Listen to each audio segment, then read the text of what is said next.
Om Swastiastu. Assalamualaikum warahmatullahi wabarakatuh. Salam sejahtera untuk kita semua. Shalom, Namo Buddhaya. Pada video kali ini, saya akan memaparkan tentang ruang kolaborasi modul 3.2 tentang pemimpin dalam pengelolaan sumber daya alam.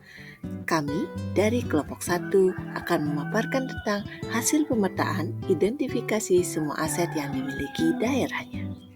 Terima kasih kami ucapkan kepada Bapak Ika Edwirta sebagai fasilitator kami dan juga Bapak Ibu pengajar praktik kami yaitu Bapak Imadi Tandra dan Ibu Niwayan Listiawati. Perkenalkan anggota kelompok kami yaitu kelompok 1 yaitu Bapak Iwayan Arya Aryana dari SD Negeri 4 Pupuan dan saya sendiri Nyoman Sri Astini dari SD Negeri 2 Pupuan. Dan yang ketiga adalah Bapak Iwayan Eri Krisnawan dari SD Negeri 1 Sebatu dan yang terakhir adalah Bapak Imade Surenadi dari SD Negeri 2 Sebatu. Tujuan pembelajaran khusus, CGP dapat mengidentifikasi berbagai sumber daya di daerah untuk sekolahnya dan strategi pemanfaatannya secara efektif. Ada 7 modal dalam pembelajaran kali ini. Yang pertama, modal manusia, modal sosial, modal politik, modal agama dan budaya, modal fisik, modal lingkungan alam, dan modal finansial. Yang pertama adalah modal manusia. Kepala sekolah seorang guru penggerak yang lebih memahami program-program yang berpihak pada murid. Yang kedua, memberikan kesempatan kepada guru untuk mengikuti berbagai pelatihan untuk meningkatkan kompetensinya. Yang ketiga, mengembangkan minat dan bakat siswa melalui ekstrakurikuler yang beragam. Dan yang keempat, dengan memiliki komite sekolah yang aktif dan orang tua yang mendukung, maka kolaborasi bisa terjalin dan program sekolah dapat berjalan dengan maksimal. Yang terakhir adalah siswa dapat digali potensinya secara maksimal dengan minat dan bakat yang beragam.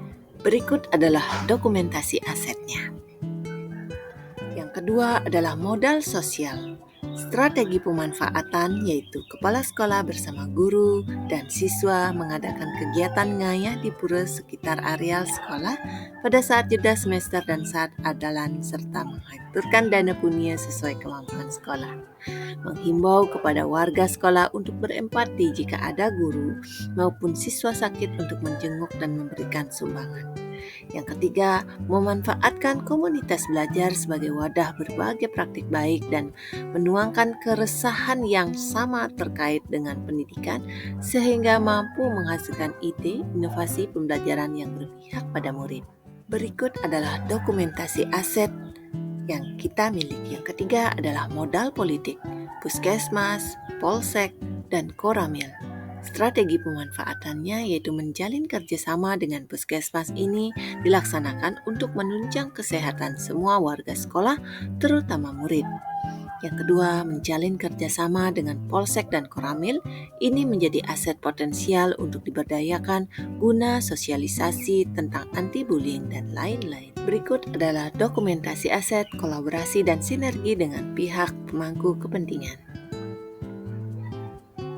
Keempat adalah modal agama dan budaya. Penguatan nilai-nilai keagamaan melalui upacara adat. Sekolah mengintegrasikan ritual keagamaan Hindu secara umum di Bali seperti Piodalan Hari Raya Saraswati, Hari Purnama, dan Tilam serta Hari Raya Galungan dalam kegiatan sekolah. Upacara ini diadakan secara rutin di sekolah dengan melibatkan seluruh siswa, guru, dan masyarakat setempat.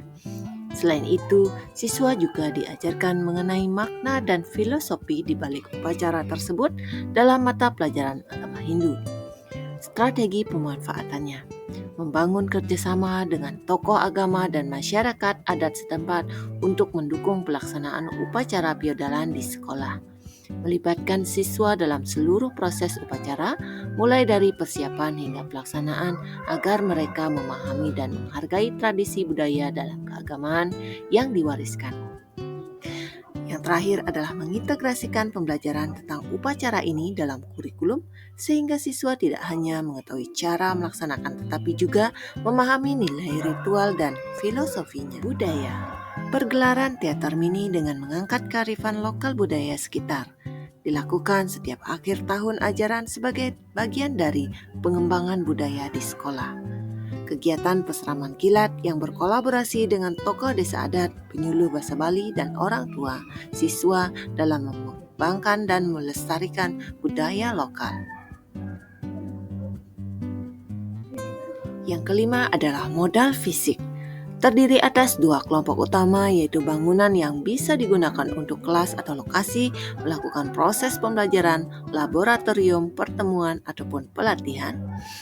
Yang kedua adalah infrastruktur atau sarana prasarana, mulai dari saluran pembuangan, sistem air, mesin, jalan, jalur komunikasi, dan sarana pendukung pembelajaran, transportasi, dan lain-lain. Bangunan terdiri dari ruang kelas, strategi pemanfaatannya menggunakan ruang kelas secara fleksibel untuk kegiatan pembelajaran, serta yang selanjutnya adalah perpustakaan, mengintegrasikan perpustakaan sebagai pusat literasi di mana siswa dapat mengerjakan tugas, mengakses semua sumber digital, dan mengikuti klub membaca atau penelitian.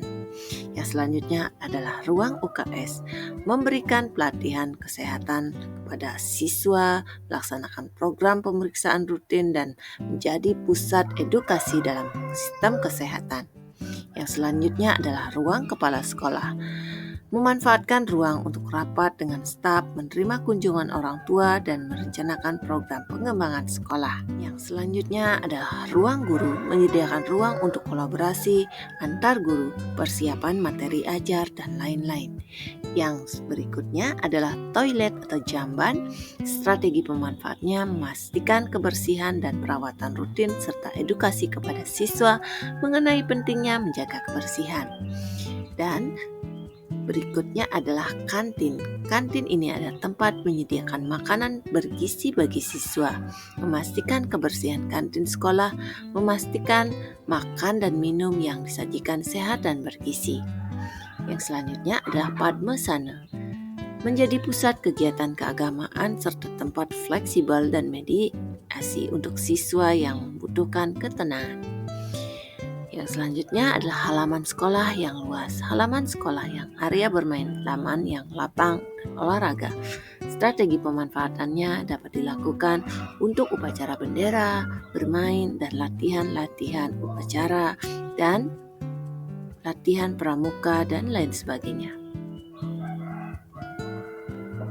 Berikut adalah dokumentasi aset dari kami. Berikut adalah dokumentasi asetnya. Infrastruktur atau sarana prasarana terdiri dari saluran pembuangan air. Strategi pemanfaatannya memastikan sistem ini berfungsi dengan baik terutama saat musim hujan. Yang selanjutnya sistem penampungan air atau tangki air dengan kapasitas besar yang dihubungkan ke sistem air distribusi air sekolah. Mengelola suplai air untuk kegiatan sehari-hari, memastikan ketersediaan air bersih terutama pada saat krisis air. Yang selanjutnya adalah biopori, jalur evakuasi, dan mesin pompa air. Infrastruktur atau sarana prasarana selanjutnya yaitu mesin pompa air, laptop dan komputer, tempat cuci tangan, tiang bendera, wifi, smart TV, bel otomatis, speaker pengeras suara di setiap kelas, meja dan kursi murid, papan tulis, dan printer. Dokumentasi aset.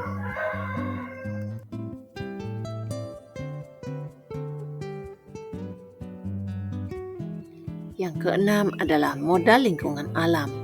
Tanah untuk berkebun, strategi pemanfaatannya membuat kebun sekolah untuk menanam sayuran, buah-buahan, atau tanaman obat, melibatkan siswa dalam kegiatan berkebun, memanfaatkan hasil kebun untuk mendukung kantin sekolah atau program pangan sehat. Yang selanjutnya, pohon untuk kayu, buah, dan sayur. Pohon besar di sekitar sekolah yang menghasilkan kayu, buah, dan daun. Strategi pemanfaatannya memanfaatkan kayu dari pohon yang ditebang secara terencana untuk pembuatan perabotan sederhana atau proyek seni siswa.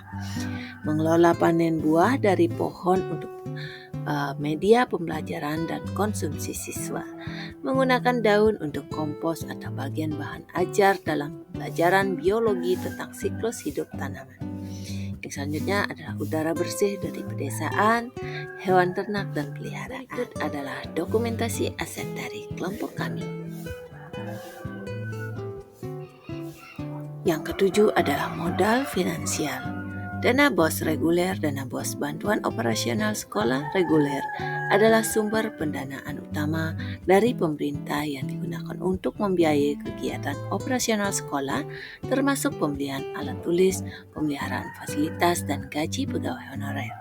Strategi pemanfaatannya, perencanaan dan penganggaran membuat rencana penggunaan dana BOS yang jelas dan sesuai dengan kebutuhan prioritas sekolah seperti peningkatan sarana prasarana, pembelian buku pelajaran atau pelatihan guru. Transparansi dan akuntabilitas, mengelola dan melaporkan penggunaan dana BOS dengan transparan kepada komite sekolah dan orang tua serta mematuhi aturan yang ditetapkan pemerintah. Yang selanjutnya evaluasi berkala. Yang selanjutnya adalah tabungan siswa. Tabungan siswa adalah program yang memungkinkan siswa menabung secara rutin di sekolah. Program ini bertujuan untuk mengajarkan siswa tentang pentingnya menabung dan mengelola keuangan sejak dini. Strategi pemanfaatannya, sosialisasi dan edukasi, mengadakan sosialisasi kepada siswa dan orang tua tentang pentingnya menabung serta bagaimana cara menabung yang baik dan disiplin. Kemitraan dengan koperasi LPD terdekat, menjalin kerjasama dengan koperasi dan LPD lokal untuk membuka rekening tabungan khusus siswa dengan fasilitas bebas biaya administrasi. Penggunaan dana tabungan, sekolah bisa mengatur program di mana dana tabungan siswa digunakan untuk kegiatan tertentu seperti kunjungan edukatif yang nantinya dapat ditarik kembali oleh siswa saat dibutuhkan. Yang terakhir adalah pendapatan internal. Contoh pendapatan dari kantin sekolah dengan kegiatan ekstrakurikuler yang berbayar atau penjualan produk yang dihasilkan oleh siswa. Strategi penerapannya yaitu mengelola usaha sekolah seperti kantin dengan baik untuk memastikan keberlanjutan dan kualitas produk yang dijual. Begitu juga dengan mengembangkan program kewirausahaan siswa di mana mereka bisa belajar membuat dan menjual produk dengan berbagai yang dialokasikan untuk kegiatan sekolah. Demikianlah pemaparan dari saya. Salam dan bahagia. Om Santi, Santi, Santi, Om.